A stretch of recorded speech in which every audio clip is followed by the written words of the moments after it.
Hello student, NCERT science class 10th में आप सभी का स्वागत है। आज हम इस वीडियो में आपको बताएंगे अभिक्रियाशीलता श्रेणी को याद करने का तरीका, और साथ में मैं ये भी बताऊंगा कि अभिक्रियाशीलता श्रेणी से किस तरह से परीक्षा में प्रश्न पूछे जाते हैं।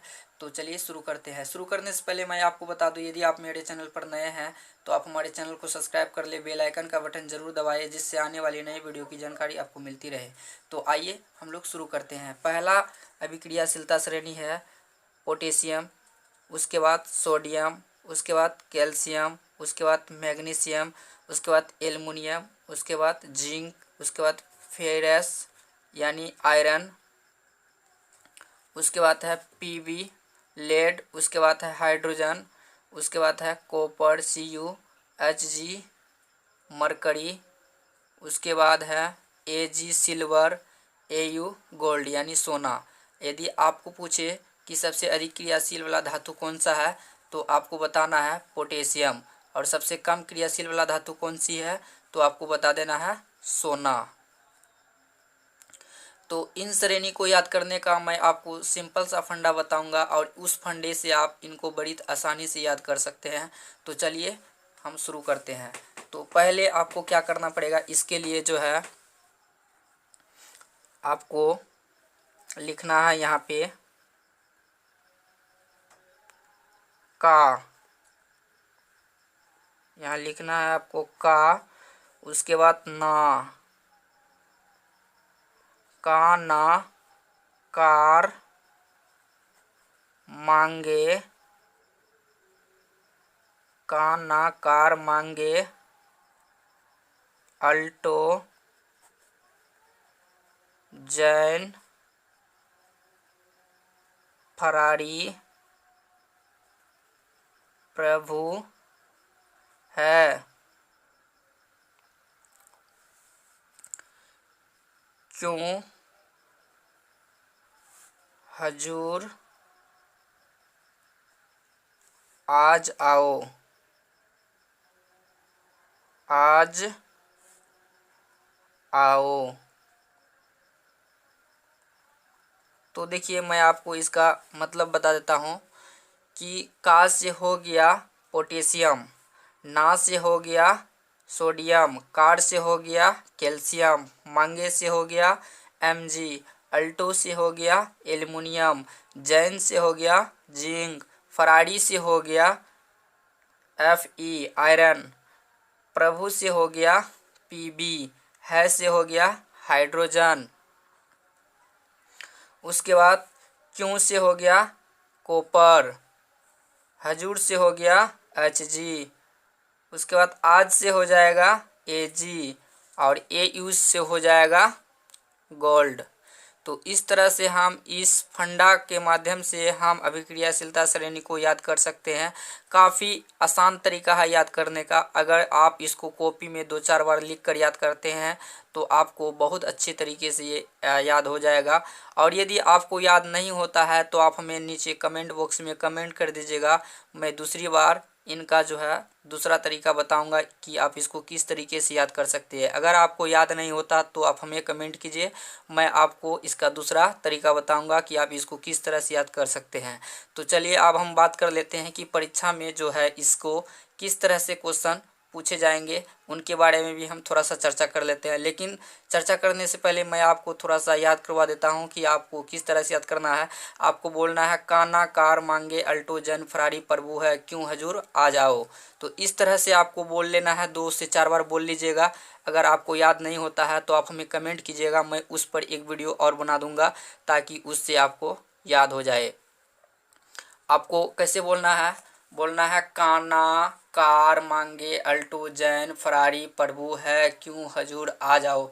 2-4 बार बोलिए, काना कार मांगे अल्टो जैन फरारी प्रभु है, क्यों हजूर आ जाओ। इस तरह से अगर आप 2-4 बार बोल लेते हैं और कॉपी में लिख लेते हैं तो आपको जो है बेहतर तरीके से याद हो जाएगा। और जब याद हो जाएंगे तो आपको किसी भी तरह से क्वेश्चन पूछेंगे अभिक्रियाशीलता श्रेणी तो आप उनको जवाब दे पाएंगे। तो चलिए अब हम बात कर लेते हैं कि परीक्षा में हमारा किस तरह से क्वेश्चन आएगा। तो देखिए जैसे मैं आपको बता देता हूँ, क्वेश्चन में आपको पूछेंगे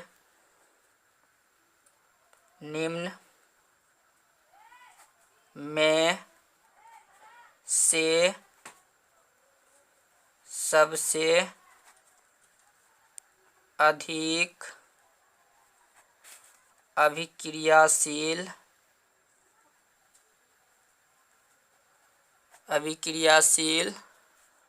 वाला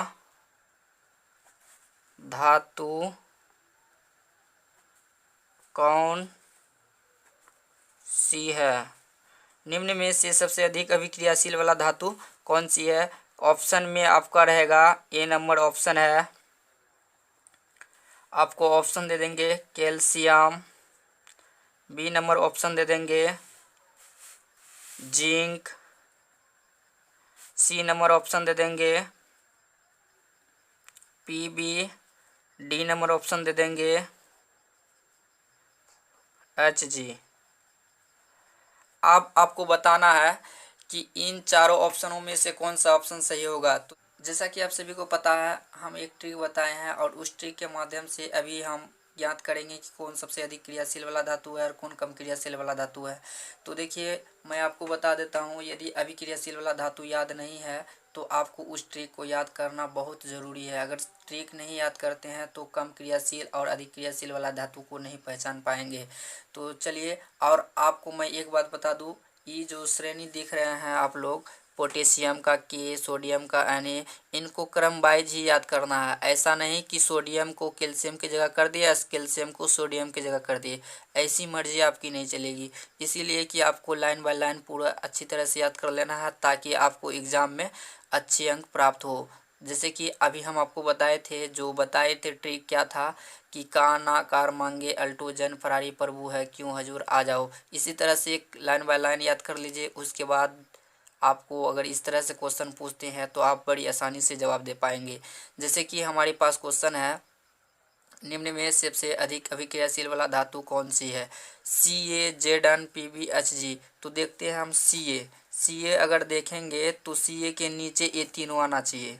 अगर Zn अगर इसका सही उत्तर होता है तो Zn के पीछे में ये तीनों होना चाहिए। अगर Pb को अगर हम सही मानते हैं तो Pb के नीचे ये तीनों होना चाहिए। चलिए देखते हैं, अगर हम Ca को मानते हैं सबसे अधिक क्रियाशील वाला धातु तो Ca के नीचे ये तीनों आना चाहिए। तो देखते हैं अभिक्रियाशीलता श्रेणी में है तो Ca हमारा यहाँ है, Ca हमारा यहाँ पे है। तो Ca के नीचे कौन आता है? Zn आता है। Ca के नीचे Zn देख लीजिए, यहाँ पे Ca के नीचे कौन आता है?